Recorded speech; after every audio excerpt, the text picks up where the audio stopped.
देखिए, ये एक बहुत पुराना चैरिटेबल एक इंस्टीट्यूशन है। वक्फ की जो जमीन है वो कैसे दी जाती है, सबसे पहले ये समझने की जरूरत है। अगर मैं आपको कुछ दे रही हूँ, उसमें कोई तीसरा इंसान, मैं आपको अपनी चैरिटी अपने मन के हिसाब से आपको कुछ दे रही हूँ, उसमें कोई दूसरा इंसान आपको आके बताए कि आप उसका किस तरीके से इस्तेमाल कर सकते हैं, और सारी की सारी जो पावर्स है वो आप अगर जिला अधिकारी को दे देंगे तो उसमें I don't think it helps anybody and we are totally against it. ये सिर्फ इंटरफेरेंस है, क्योंकि ये सरकार जिस तरीके से इनको मैंडेट मिला है और यूपी में जितनी बड़ी हार मिली है उसी का बदला लेने के लिए सबसे पहले माइनॉरिटीज पर अटैक होता है। और मुझे लगता है अगर इसी तरीके से अटैक हुआ, it's not just an attack on minorities but also on the constitution, on article 14, article 25, article 26, it's a direct attack.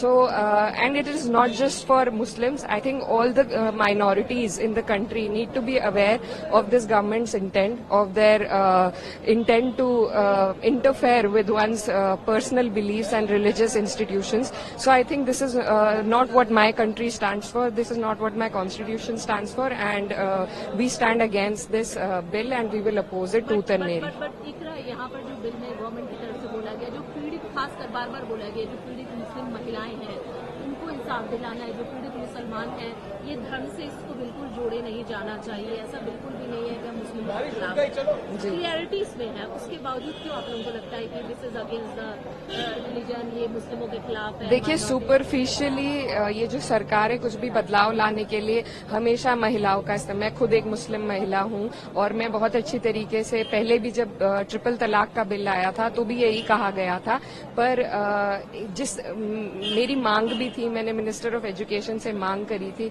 कि आप अगर महिलाओं के लिए कुछ करना चाहते हैं तो आप उन्हें पहले पढ़ाइए, और अगर ये उसमें महिलाओं को इंक्लूड करना चाहते हैं, वो एक सिर्फ वो स्टिपुलेशन नहीं है, इसमें सारी पावर जिलाधिकारी को दी गई है, इसमें सारी पावर, इसमें और people from other communities have to be a part of it. तो इस तरीके के बहुत प्रावधान है, सिर्फ उसको सेल किया जा रहा है कि हम विमेन को इसमें इंक्लूड कर रहे हैं, पर जैसा अभी हमने देखा है ट्रिपल तलाक में, अब क्या होता है, there are a lot of abandonment cases. पहले तलाक हो जाते थे लेकिन अब औरतों को सिर्फ अबैंडन कर दिया गया है, और जो उनके पति हैं वो जेल चले जाते हैं, वो उनके पास वैसे भी उन्हें कुछ इससे फायदा नहीं होता है, तो सुपरफिशियली उसे दिखाने के लिए महिलाओं का वो नाम का इस्तेमाल करते हैं, बट इंटेंट जो उनकी है वो पूरा विपक्ष, पूरा देश और सब लोग समझते हैं, and I think all the minorities of this country are together in it and we will oppose it. Thank you. अगर कल कोई आके बोलेगा कि नहीं मैं 5 साल से इस्लाम प्रैक्टिस नहीं कर रहा हूं, कौन डिसाइड करेगा sir?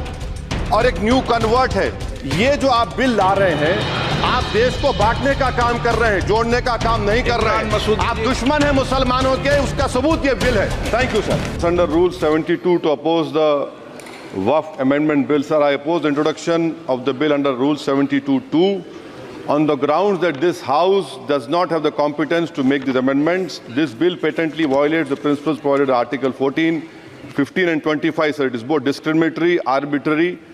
It is a grave attack on the basic structure of the Constitution as it violates the principle of judicial independence, separation of powers. Sir, one thing has to be understood, that the Waqf management of a property is an essential religious practice for a Muslim. By denying legal recognition to Waqf al-Awlad under clause 4 and Waqf by user under section 3(r)(1), government has sought to severely restrict how Muslims can manage their Waqf property. Sir, in fact, Hindu endowment boards, I challenge, Hindu endowment boards are recognized even by usage and custom. Here you are asking for documentation. No existing law, whether non-religious or personal, limits the right of a person to will their property or dispose it. But what you are doing over here, a Hindu can give through will his complete property to his daughter or son. I as a Muslim cannot do, I can only give 1/3. But what you are doing, I can gift, but I cannot give it in the name of Allah subhanahu wa ta'ala. Now you are stopping me from praying. Now what you are doing, you are restraining Waqf al-Awlad. That is not only discriminatory and violating Article 25, sir. There is no limit on anyone to will their proper dispose of. Sir, to insist that a person has practiced Islam for 5 years, sir, एक 2 minute दिए, सबको दिया आप। अगर कल कोई आके बोलेगा कि नहीं मैं 5 साल से इस्लाम प्रैक्टिस नहीं कर रहा हूं, कौन डिसाइड करेगा सर? और एक न्यू कन्वर्ट है, Does he has to wait for 5 years to give his property to Waqf? Isn't that violation of right to freedom of religion? Sir, another point, sir. Now, no such provision exists for Hindu endowment or Sikh Gurdwara Prabandhak Committee. Now, irony of the amendment, sir, is that non-Muslims can become member of CWC, SWB, but he cannot dedicate Waqf. Arbitrary. Why is arbitrary? Sir, existing law protected the status of registered Waqf properties. You have replaced that. By empowering collector to determine title, you are violating principal rights of justice, that one may not be a judge in their own cause. Section 61. If DOM says to Matawalli, make this masjid as a government property, if does not listen, punishable offense. This is against separation of powers, part of which is basic structure. This bill excludes tribunal decisions from being final. If collector has been replaced by tribunal, and who's going to sit in the tribunal? A retired government judge and a retired government employee. How can the nominee be a part of this composition, sir? In our... okay आप detail में बोल देना officer. Sir मैं खत्म कर रहा हूं। Secondary level officers can be appointed technical members. 83 states that joint secretary added tribunal. Waqf properties, sir, are not public properties.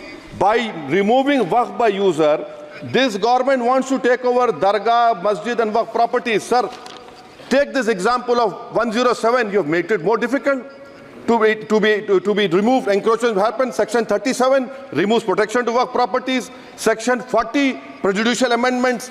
And the government is, sir, government बोल रही है, सर मैं खत्म कर रहा हूं सर, आधा मिनट। गवर्नमेंट कह रहे हैं कि हम महिलाओं को दे रहे हैं। मुझे यकीन है कि आप बिल्किस बानो को और ज़किया जाफरी को मेंबर बनाएंगे, मुझे यकीन है। मैं आपसे जानना चाह रहा हूं सर कि ये जो आप बिल ला रहे हैं, आप देश को बांटने का काम कर रहे हैं, जोड़ने का काम नहीं कर रहे हैं। आप दुश्मन हैं मुसलमानों के, उसका सबूत ये बिल है। Thank you sir. जनाब सदर, मैं आपकी तवज्जो इस तरफ चाहता हूं आपके माध्यम से कि मैं वाहिद आदमी हूं इस सदन में जिसमें वन मैन कमेटी आपके द्वारा बनाई गई सरकार के, और मैं उसमें पेश हुआ 123 प्रॉपर्टी में। जस्टिस आर्यन ने जो रिपोर्ट पेश की, आज तक वक्फ बोर्ड को नहीं बताया गया, चूंकि वो आपकी मंशा के खिलाफ थी और गवर्नमेंट की मंशा के मुताबिक नहीं थी। 123 प्रॉपर्टी में जब मंशा के खिलाफ हमारे नहीं आई, मंशा के मुताबिक नहीं आई, तो हमने 2 मैन कमेटी बनाई, और 2 मैन कमेटी ने भी कोई रिपोर्ट वक्फ बोर्ड को नहीं दी, जबकि वक्फ एक्ट जो है 1995 जो है वो पार्लियामेंट से पास शुदा है कि हम पार्लियामेंट के जो एहतराम है उसका नहीं कर रहे, उसके हुकूक का। इसी तरह से सर सूबाई हुकूमतों को इख्तियार दिया गया। सर हिंदू एंडोमेंट में जो कर्नाटका और तमिलनाडु में है वहां कोई मुस्लिम नहीं हो सकता, और 26 में आर्टिकल 26 का वायोलेशन है। 4 धाम में ये लिखा हुआ वाज़े तौर पर कि सिर्फ हिंदू होगा। बिहार उड़ीसा में भी यही लिखा हुआ है। पंजाब हरियाणा में गुरुद्वारा प्रबंधन कमेटी में सिर्फ सिख होगा ओनली, और ये उनका अधिकार है जिसको माना गया है। लेकिन मुस्लिम के साथ में यह अन्याय क्यों है? और सुन लीजिए सर मैं आपकी तवज्जो के चाहता हूं, दुनिया का सबसे पहला वक़फ़ खाने काबा मक्के में है। क्या हम उसके ऊपर भी सवाल उठाएंगे कि वहां पर भी हमारा कोई हिंदू भाई हो? हम अपने वकार को, अपनी इज्जत को, अपने मुल्क की, अपने शान को, अपने संविधान को खुद अपने पैरों तले रौंद रहे हैं। और वक़फ़ एक मुसलमानों का मजहबी अमल है, एक मजहबी फरीजा है, इससे उनको महरूम कॉन्स्टिट्यूशन के जरिए से भी कोई ताकत नहीं कर सकती। सर ये हम बहुत बड़ी गलती करने जा रहे हैं जिसका खुमियाजा हमें अभी नहीं सदियों तक हम भुगतते रहेंगे, क्योंकि हम खुद अपने कॉन्स्टिट्यूशन को, संविधान को, उसकी पामाली कर रहे हैं। अगर हमें इस सिलसिले में मैंने सर पूरा मैंने उसको मध्यम से पढ़ा है, और मैंने पूरी 40 तरामीम जो उसमें गलत है उसको लिखकर जो है वो मैं लेकर आया हूँ। सर इसके जरिए से सरकारी अमले को बाज़ाब्ता तौर पर यह हक आखिर कलेक्टर को दिया जा रहा है, सर्वे कमिश्नर के इख्तियारात खत्म किए जा रहे हैं। आखिर सर्वे कमिश्नर भी तो गवर्नमेंट ऑफ इंडिया का होता है। सर ऐसे कैसे कर सकते हैं हम? और फिर सर उसमें मेरे मजहब के मुतालिक चीजें हैं तो वो कैसे कोई दूसरा तय करेगा? क्या कुरान में क्या लिखा है, फिक़ा में क्या लिखा है, इस्लाम में क्या लिखा है, ये आप तय करेंगे या मैं तय करूंगा? सर इससे हम मजहब में दखल अंदाजी कर रहे हैं, इंटरफेरेंस ऑफ द रिलीजन कर रहे हैं। सर इस तरह के कवानीन से मुल्क की शाख को नुकसान पहुंचेगा। कॉन्स्टिट्यूशन की स्पिरिट हम खत्म कर देंगे। और अगर ये होगा तो कोई भी अकलियत, कोई भी माइनॉरिटी अपने आप को हिंदुस्तान में सेफ नहीं सेफ नहीं करेगी। पिछले दिनों सिखों के साथ भी ये हुआ और कुछ ईसाई भाइयों के साथ भी इस तरह के वाकयात हुए हैं, जिसकी वजह से सब लोग अपने आप को असहाय महसूस कर रहे हैं। 10 साल से जो मुल्क में माइनॉरिटीज के साथ, उनके हुकूक के साथ, उनके रिलीजन फ्रीडम के साथ जो खिलवाड़ किया जा रहा है, उससे रूह कांप जाती है और दिल ऐसा महसूस होता है कहीं ऐसा ना हो कि जनता इन हुकूक के लिए, कॉन्स्टिट्यूशन को बचाने के लिए दोबारा सड़कों पर आ जाएगी। Sir okay.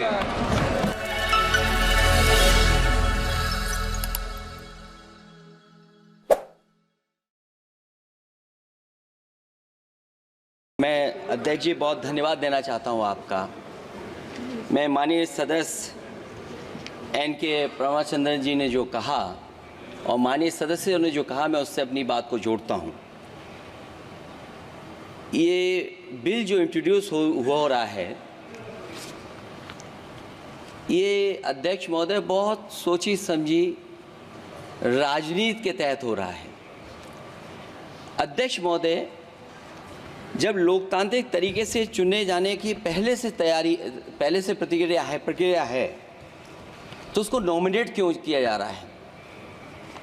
वहीं जहां अन्य धार्मिक जो मसले हैं, बॉडीज़ हैं, उनमें कोई गैर बरादरी का नहीं आता है। मान लीजिए वक्फ बोर्ड में गैर मुस्लिम को शामिल करने का औचित्य क्या बनता है? और अध्यक्ष महोदय, इतिहास के पन्नों को अगर हम पलटें, अगर आप जिला अधिकारी को सब ताकत दे देंगे, उन इतिहास के पन्नों को मैं नहीं पलटना चाहता हूं कि एक जगह पर एक जिलाधिकारी महोदय ने क्या किया था, उसकी वजह से आज और आने वाली पीढ़ी तक को भी सामना करना पड़ा। अध्यक्ष महोदय, मैं नाम नहीं लेना चाहता हूं। और अध्यक्ष महोदय, सच्चाई ये है कि भाजपा अपने हताश, निराश, आप तो इस कानून चंद कट्टर समर्थकों के तुष्टीकरण के लिए ये बिल लाने का काम कर रही है। अखिलेश जी, अध्यक्ष महोदय, आज तो हमारे आपके अधिकार कट रहे हैं। मैं याद कीजिए अध्यक्ष महोदय, मैंने आपसे कहा था कि आप लोकतंत्र के न्यायाधीश हैं, और मैंने अध्यक्ष महोदय सुना है इस लॉबी में कि कुछ अधिकार आपके भी छीने जा रहे हैं। उसके लिए हम लोगों को लड़ना पड़ेगा आपके लिए। अध्यक्ष महोदय, मैं इस बिल का विरोध करता हूं। कोई अध्यक्ष के अधिकार अखिलेश जी सिर्फ विपक्ष के नहीं है, पूरे सदन के हैं। इस तरह की गोलमोल बात आप नहीं कर सकते हो। आप नहीं हो अध्यक्ष के अधिकार के संरक्षक। एक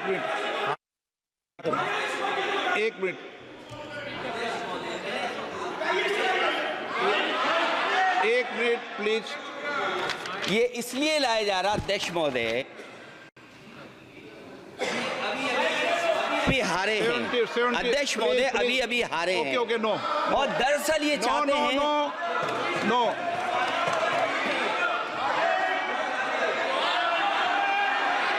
रिपोर्ट में नहीं जा रहा आपका, कुछ भी रिपोर्ट में नहीं जा रहा है। ये अध्यक्ष महोदय बहुत सोची समझी राजनीति के तहत हो रहा है।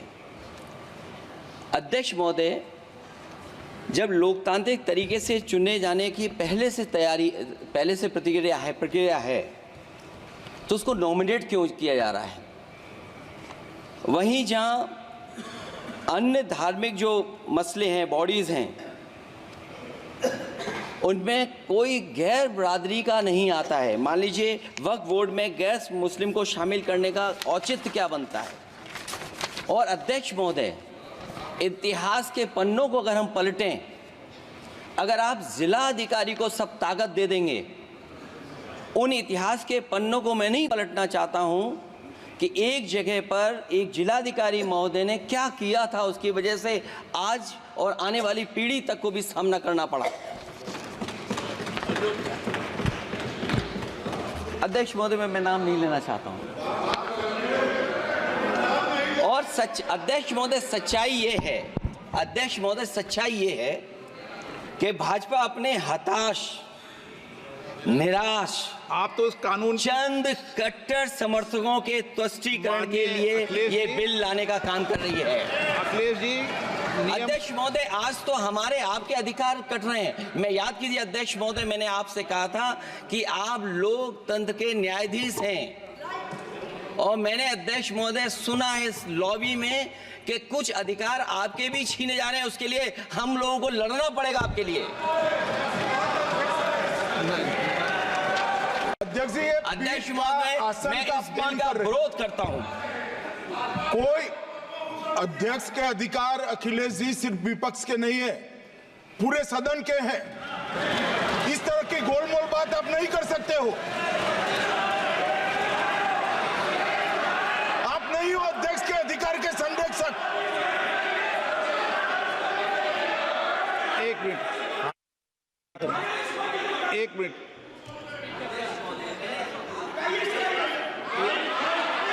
Minute please. ये इसलिए लाया जा रहा अध्यक्ष महोदय,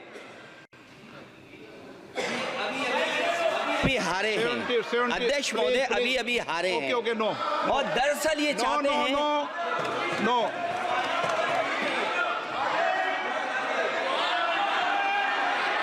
रिकॉर्ड में नहीं जा रहा आपका कुछ भी, रिकॉर्ड में नहीं जा रहा। नाम बुलाई सर।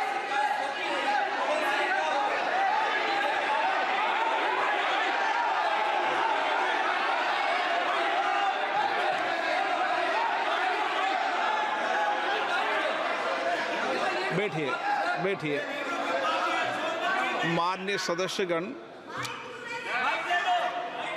सदस्यगण, प्लीज।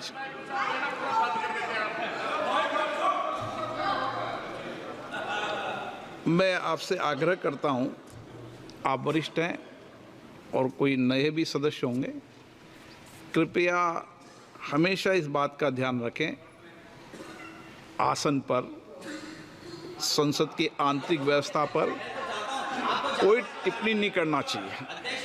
ये मेरी सदन से अपेक्षा है, और मुझे लगता है कि वरिष्ठ सदस्य तो इस अपेक्षाओं को मानेंगे कि कभी सदन पर, विशेष रूप से आसन पर, व्यक्तिगत टिप्पणियां न करनी। माननीय अध्यक्ष जी, मैं वक्फ संशोधन विधेयक 2024 को विरोध करता हूं। मान्यवर, हम लोग संविधान की कसम खा करके यहाँ आए और इस संविधान की धज्जियां इस विधेयक के अंदर उड़ाने का काम किया जा रहा है। आर्टिकल 15 के अंदर धर्म, नस्ल, जाति, लिंग, जन्म स्थान के आधार पर भेदभाव करने को, मान्यवर, मैं आपकी हंसी को समझ रहा हूं, लेकिन ये बहुत गंभीर और महत्वपूर्ण विषय है। अभी हमारे माननीय सदस्य कह रहे थे कि मंदिर और मस्जिद के मसलों में फ़र्क नहीं कर पा रहे। मैं बताना चाहता हूं, वक्फ बोर्ड मस्जिदों का प्रबंधन करने का काम करता है, और वक्फ बोर्ड के तहत ही मस्जिदें सारी की सारी आती हैं। और वक्फ बोर्ड की शक्तियों को आप ख़त्म कर करके डीएम राज ला करके उन तमाम प्रॉपर्टीज़ के ऊपर लगभग 8 लाख एकड़ प्रॉपर्टी पूरे देश के अंदर वक्फ बोर्ड के पास है। आप वक्फ बोर्ड की प्रॉपर्टियों को खुर्द-बुर्द कराने की जो साजिश लोग कर रहे हैं, उन साजिशों को बल देने का काम कर रहे हैं। साथ मैं आप माननीय अध्यक्ष जी आपसे कहना चाहता हूं कि आर्टिकल धारा 9 के तहत ये जो CWC संरचना में बदलाव किया गया है, मैं मान्यवर बताना चाहता हूं कि बंदोबस्ती प्रबंधन के अंदर जब दूसरे धर्म का व्यक्ति शामिल नहीं किया जा सकता, तो वक्फ बोर्ड के अंदर ये शर्त क्यों लगाने का काम किया जा रहा है। और आप अगर शर्त भी लगा रहे हैं तो मैं आपसे एक बात पूछना चाहता हूं कि जो कब्जे पर प्रॉपर्टी के ऊपर पूरे देश के अंदर वक्फ की प्रॉपर्टी के ऊपर कब्जे हुए हैं, उन कब्जों को कब्जा मुक्त करा करके अगर कानून लाते के उनको कब्जा मुक्त करा के वहां पर हम लोग शिक्षण संस्थाएं चलाएंगे। जिस आदमी ने वक्फ की प्रॉपर्टी, वो प्रॉपर्टी इस नियत के साथ वक्फ की कि आने वाली नस्लों के अंदर राय खुदा के अंदर फलाह के काम किए जा सकते हैं। उन फलाही कामों के लिए उन फलाही कामों के लिए अगर इन अध्यक्ष जी 2 मिनट के लिए 2 मिनट अभी नहीं, 1 मिनट दे दीजिए, 1 सेकंड भी नहीं। श्री GM बाल योगी, हरीश नहीं, श्री GM हरीश बाल योगी। अध्यक्ष थैंक यू स्पीकर साहब। एक मिनट उनको बात, हाँ खत्म कर, कंक्लूड कर। मैं माननीय अध्यक्ष जी कंक्लूड कर रहा हूं 1 सेकंड के लिए। मैं इसके अंदर धारा 40 को माननीय अध्यक्ष जी हटाने का काम किया। इसके अंदर सर्वोच्च न्यायालय की सिविल अपील संख्या 7812 7814 ऑफ महाराष्ट्र राज्य वक्फ बोर्ड बनाम शेख यूसुफ भाई चावला अन्य के तहत प्रावधानों की जांच की धारा 40 के प्रावधानों की जांच की। अपने फैसले के पैराग्राफ 170 के अंदर बहुत स्पष्ट रूप से माना कि एक बहुत अच्छा कानून है। आप सर्वोच्च न्यायालय के आदेश के बावजूद इसको हटाना चाहते हो। मान्यवर, ये सीधे सीधे कानून के खिलाफ वर्जी है। हम कहना चाहते हैं कि संविधान की अगर धज्जियां उड़ाने का काम आप करने का काम कर रहे हो, हम इसका पुरजोर विरोध करेंगे और पुरजोर विरोध करने का काम करते हैं। बहुत बहुत देखिए, पहली बात तो ये है कि मैं ये समझता हूँ कि जो वक्फ के अंदर जो अमेंडमेंट हो रहा है, कल कैबिनेट की बैठक हुई है और अब कल संसद में इस पर प्रस्ताव आना है। अमेंडमेंट एक प्रक्रिया है जो समय समय पर होती रहती है। हर एक्ट में संशोधन हुआ है। ये कोई नई बात नहीं है कि वक्फ एक्ट में ही संशोधन हो रहा है। वक्फ एक्ट में भी बार बार संशोधन हुए हैं और ये एक प्रक्रिया है, समय के साथ, समय के अनुसार वो की जाती है। हाँ, इतना ज़रूर है कि वक्फ की जो मर्यादा है, जो लोग वक्फ करते हैं, दान करते हैं, चूँकि वक्फ माने जो दान किया हुआ है ईश्वर के नाम, जिसने जिस भाव से उसको दान किया है, उस ज़मीन को या किसी भी चीज़ को जो वक्फ हो जाती है, उसका भी ख्याल हमें रखना चाहिए कि उसकी वक्फ की जो मर्यादा है उसमें किसी तरह से भी उसको कोई नुकसान ना पहुँचे, इसका भी ख्याल रखना ज़रूरी है।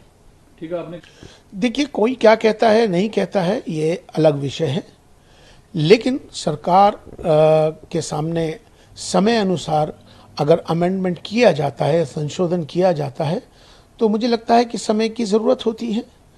तो उस पर किसी तरह का विरोध करना या उस पर राजनीति करना, मुझे लगता है कि ये अच्छी बात नहीं है।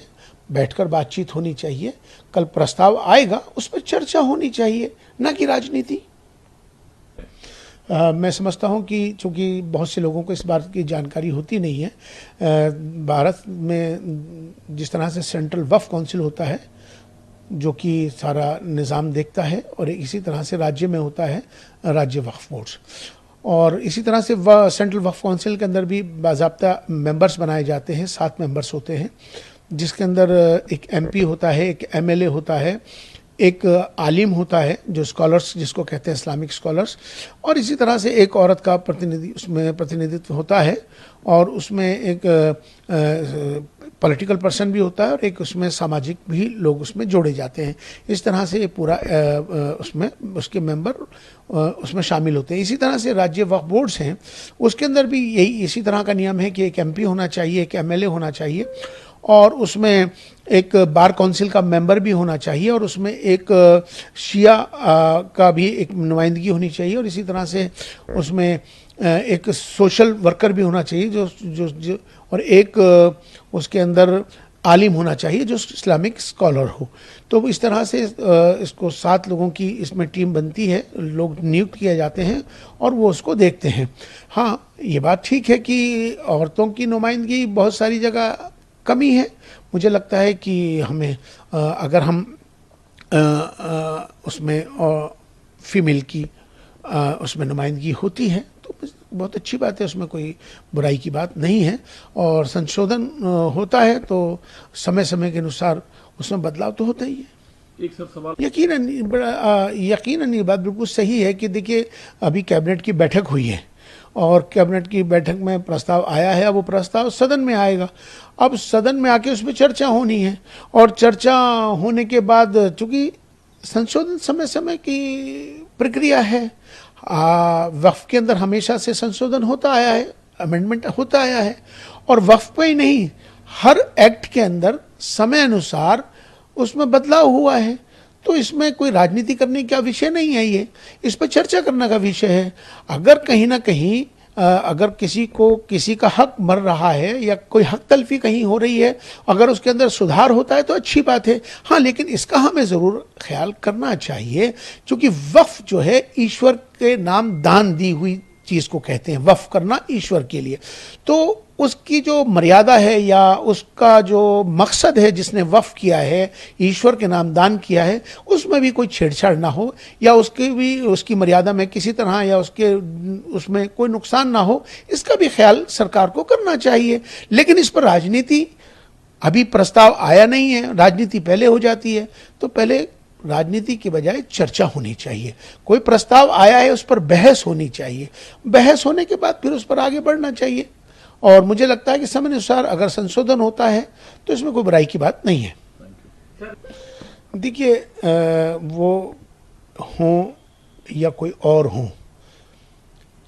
उनको अपनी राजनीति करनी है, और जो इस पर राजनीति करता है, मुझे लगता है कि उनको ये ज़रूर सोचना चाहिए कि संशोधन तो हमेशा से होता आया है। जब पिछली मर्तबा जब दूसरी सरकारें थी, जब भी संशोधन हुआ था, तो जब संशोधन हुआ था तब ओवैसी साहब ने क्या कहा था या किसी और ने क्या कहा था।